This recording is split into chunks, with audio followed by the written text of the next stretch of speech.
When I'm recording this, we just had a bunch of news regarding Digimon Story Time Stranger drop. I'm not going to talk about all of it, and we won't be going over the trailer and gameplay showcase with a fine-tooth comb. We're just going to discuss what I personally found to be interesting from the system's trailer. So, one of my largest complaints about the Cyber Sleuth games was the fact their dungeon design felt mediocre even by PlayStation 2 standards. I get it, these games were made with the Vita in mind, so they were never going to take advantage of the more powerful hardware they later found themselves on. But the layouts for all of the various areas could be distilled down to just being hallways, a bit akin to Final Fantasy X or 13, both of which are two of the more linear entries in that franchise. I'm in no way saying linearity is a bad thing. In fact, it can be a great design choice if it fits the game in question. But there's no denying the shoestring budget for the Cyber Sleuth games was on full display here. With Time Stranger, on the other hand, we're seeing far more dynamic environments thanks to the various pieces of gameplay we've seen in recent times.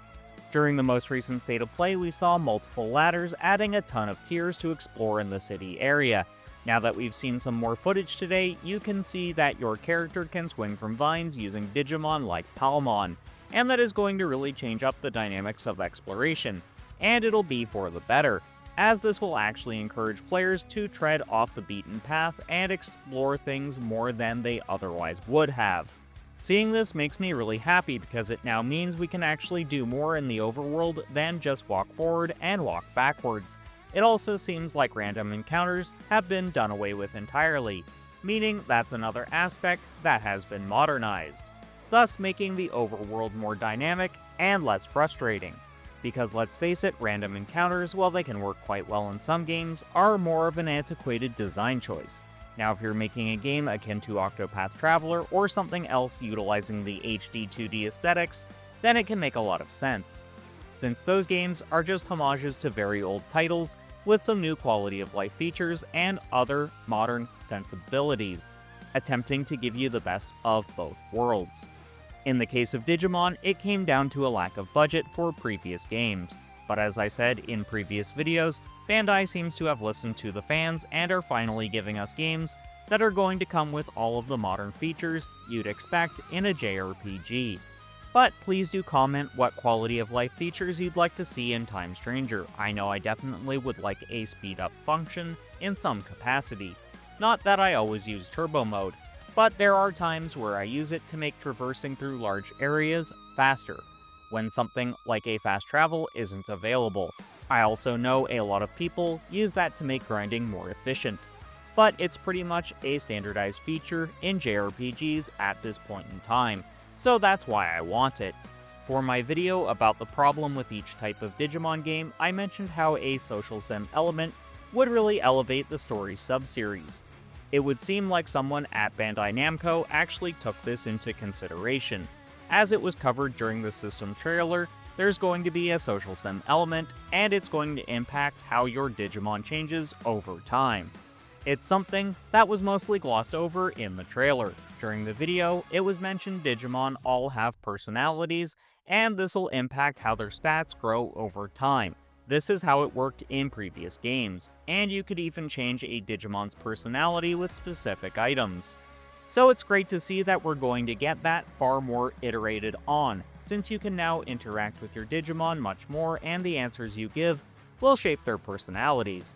I actually really love this, as it's giving you a lot more reason to care about not just your Digimon, but the fact the way you raise it is going to change things.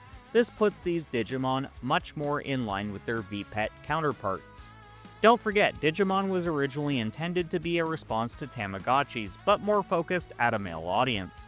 So it's just nice to see Bandai actually throwing that side of the fandom a bone. I'm hoping there will be other things we can do to influence how your Digimon grows. But for now, this is all we really know. But I'm not quite done discussing the raising side of the game yet. So this was another blink and you'll miss it moment. We really don't get much of an explanation either. However, it seems like we're getting Tamer skills from the Digimon World games, which is just awesome. In the World games, Tamer skills were vital to the core gameplay loop, at least when it comes to World Next Order. Like I said, this is a blink and you'll miss it moment. But this'll definitely allow for far more player expression, which is something I'm always going to advocate for. To me, one of the cardinal sins in gaming, beyond a game being boring, is games that pigeonhole the player to just play one way. To me, that really takes me out of the interactive experience, as it can just feel like you're playing a predetermined outcome, or it imposes deliberate handicaps on players that don't involve creative or outside-the-box problem solving. I'm hoping we'll see a deep dive into the Tamer skills in much more detail closer to when the game launches in October.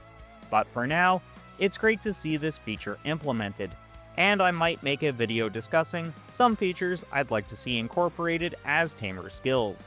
If you want to see that, hit the subscribe button and ring the notification bell. So these were previously called cross combos.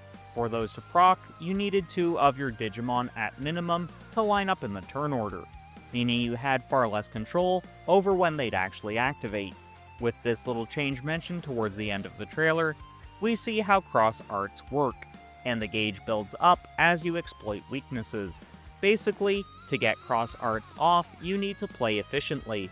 Ultimately, this is a mechanic that will get more rewarding the more the player interacts with the other systems found within the game, which is just good game design. Also, from what we know, cross arts are going to be different depending on what ones you have available to you, meaning you can tinker to find what works for your party, what works for the mission at hand, and other combinations, which is going to make the grinding aspect of the game more rewarding, as you can test out experimentation while leveling up your party, again, leading to more player expression.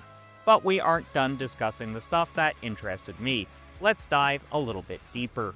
So there were some other refinements that I want to point out real quick. They've streamlined the way you access DigiConvert and the DigiFarm, both things that required you going to specific areas or reaching certain points in dungeons for you to access. This could really slow the game down a lot if you had to backtrack. Again, acceptable on a handheld device, less so with a home console.